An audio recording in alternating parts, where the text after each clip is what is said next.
just want to ask the question, what was Wesley's perspective on church? What was John Wesley's, how did the concept become reality? So you have to look in two directions to answer that question. You have to look inwards into his theology, his experience, and then outwards into his practice. How did that inner understanding become outer practice? And because I live in London, I want to focus on London itself. So we're thinking of 18th century London. What did church look like for him then and there? Okay, and there's a couple of things to begin with when we ask this question. First is Wesley was a priest in the Church of England. And second, he had an assurance of the presence of God. So institutionally, he's Anglican. And whenever he talks about church, it is with that understanding that that is the church. It almost always has the capital letter standing for Anglicanism. So that's the truth. But there was an inner truth. And the inner truth was an experience of God that was quite unusual for his day and within that institution. An assurance of the presence of God that really got a kick start here in the city of London when he went to this small scale, a Moravian Bible study. He listens to someone reading the introduction to Martin Luther, and he says, and I felt, and he had an experience of the presence of God that informed the theology and the practice of Wesley for the rest of his life. But he remained within the Church of England. And one of the mistakes of modern Wesleyans like myself is to forget that Methodism began and to an extent is always meant to be a movement of renewal, restoration, without group or later denominational lines. So when we say, what was his idea of church? Well, it's within the orbit of that understanding. So he believed that what Methodists were doing in their society meetings, in their bands, in their street preaching, in their continued adherence to the Church of England, they were restoring the best of the past by bringing it to the present. So Wesley was constantly looking back to the early church and saying, that's our model, that's what we should be doing, and then bringing that model into his everyday life. Wow. Okay. And when he was laying the foundation stone of City Road Chapel in 1777, that's the picture of it there, still a very beautiful little oasis right in just to the north of the busy finance district of the City of London. And there's his statue. And that was the center of his activity. When he laid the foundation stone, he said this. He said, what is Methodism? What does this new word mean? Is it not a new religion? This is a very common, nay, almost a universal supposition, but nothing can be more remote from the truth. It is a mistake all over. Methodism, so-called, is the old religion, the religion of the Bible, the religion of the primitive church, the religion of the Church of England. So there you have some of the things that I've been saying laid out in his own words. So he's not really claiming anything for Methodism that is not a claim for Christianity. Of course, some of this is rather idealistic. The religion of the Church of England, is that right? Was it? It certainly provided a strong challenge to the Church of England. Okay.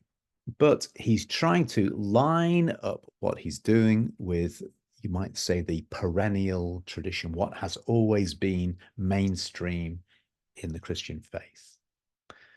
That was his claim.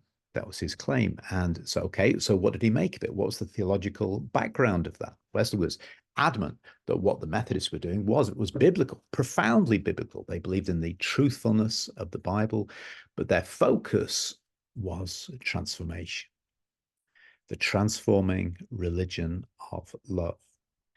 That, in his words, biblical religion that they were preaching to anyone who would hear. Okay. And to put it more precisely, in an earlier work, Wesley described this old biblical religion as no other than love, the love of God and of all mankind. You know, like we say these days, love God, love people. The loving God with all our heart and soul and strength, as having first loved us as the fountain of all the good we have received and of all we ever hope to enjoy. And the loving every soul which God hath made, every man on earth, as our own soul.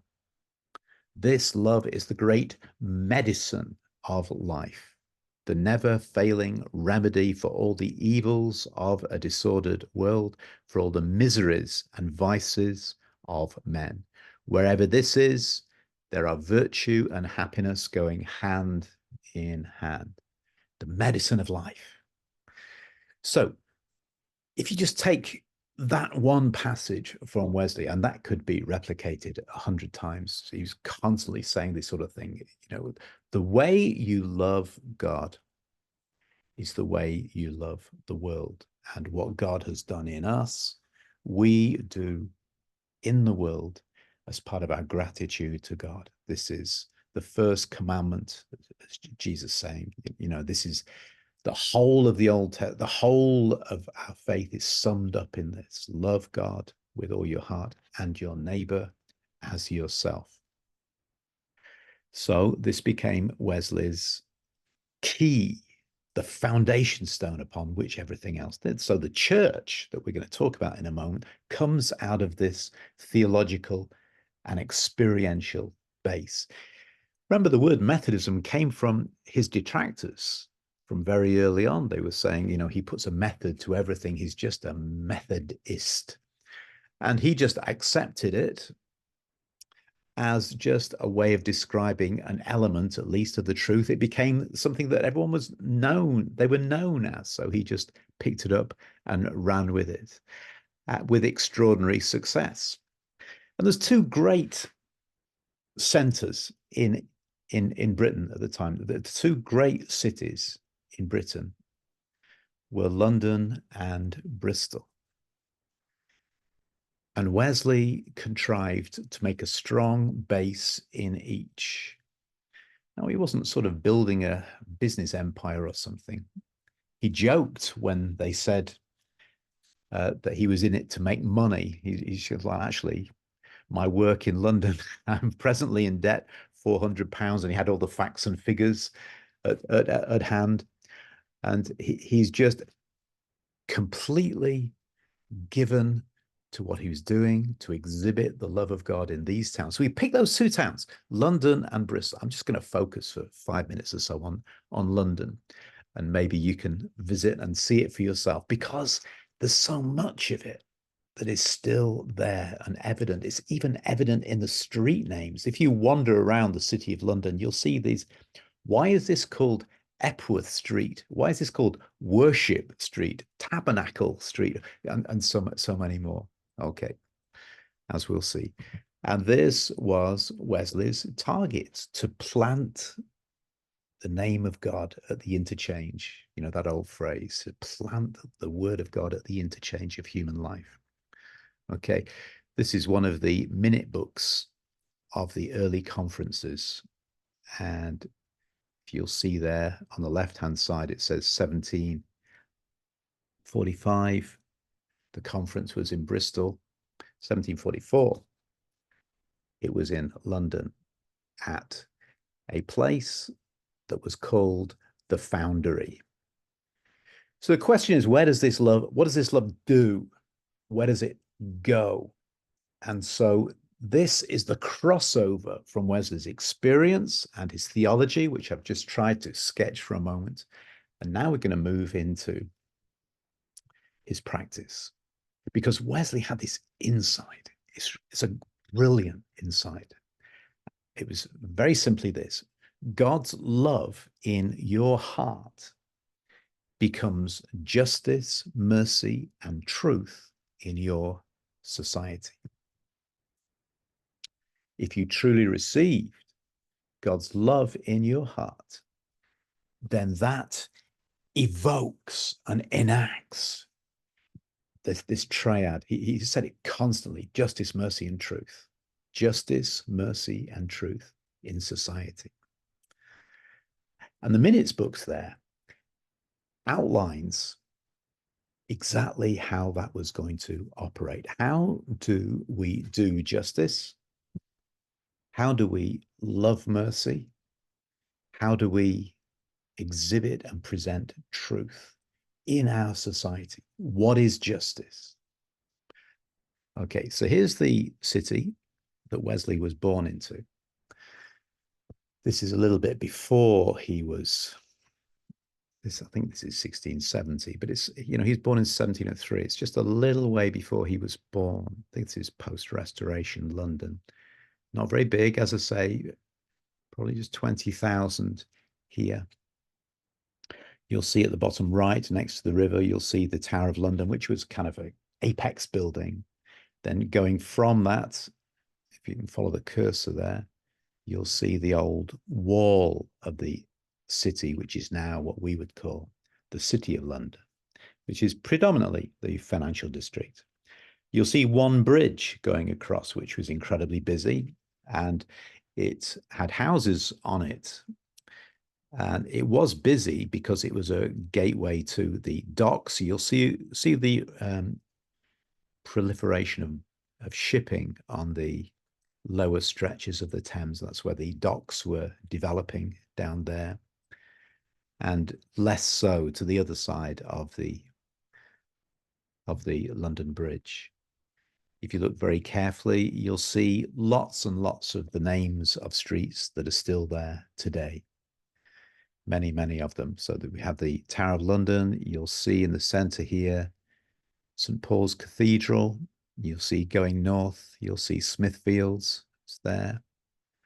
And way up at the top here, I'll show you a detail in a moment. Right there is Moorfields, which would now be deeply central London. But then it was just towards the edge of things. Look how much greenery there was. It's fascinating, isn't it? Look how much. Do you know, my father was born in London in 1921. He said that he used to walk out to green fields from Willesden, from Dollis Hill. He used to walk out. Now, I live in Walthamstow, which is way out on the fringe, and I can walk into green fields in about 15 minutes or so. So I am presently at the edge. When Wesley was in London, he planted his work at the edge of the population center.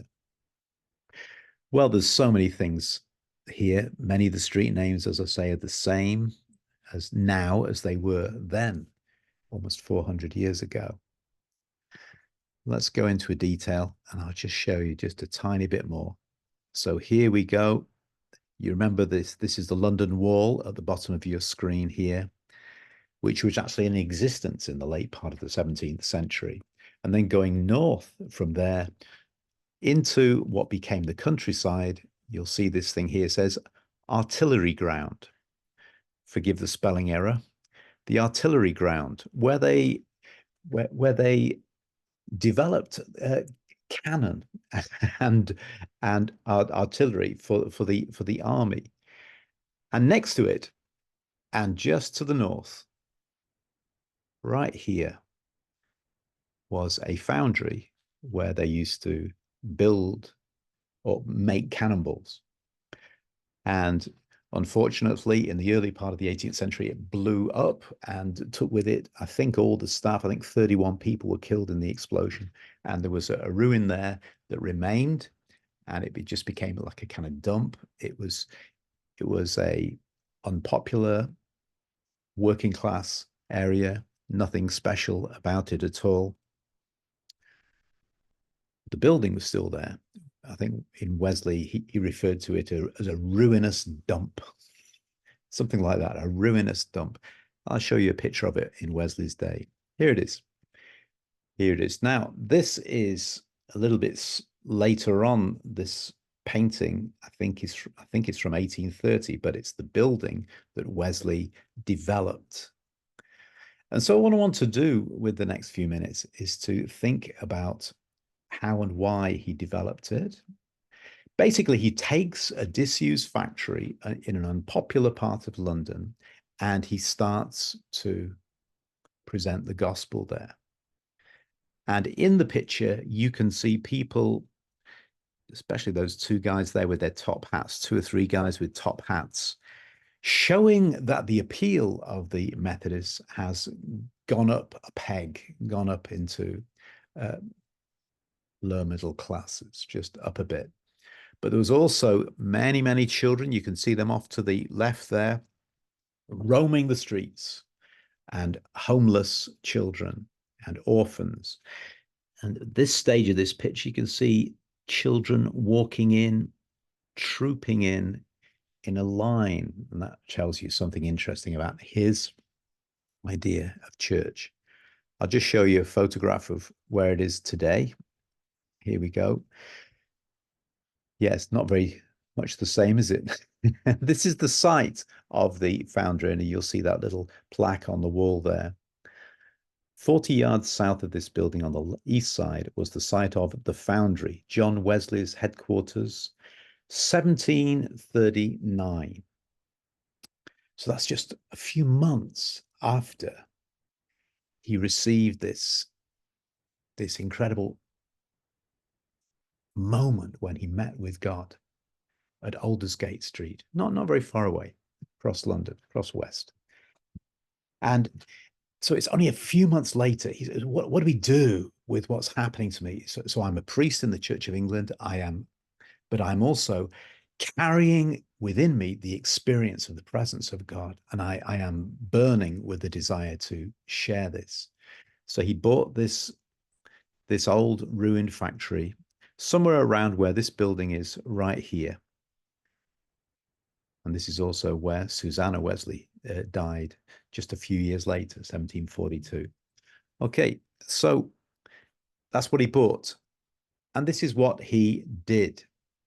So the Foundry became a complex. I want to ask the question, how did theory work its way into life? So the Foundry complex had a number of things going for it. It had, for example, a dispensary.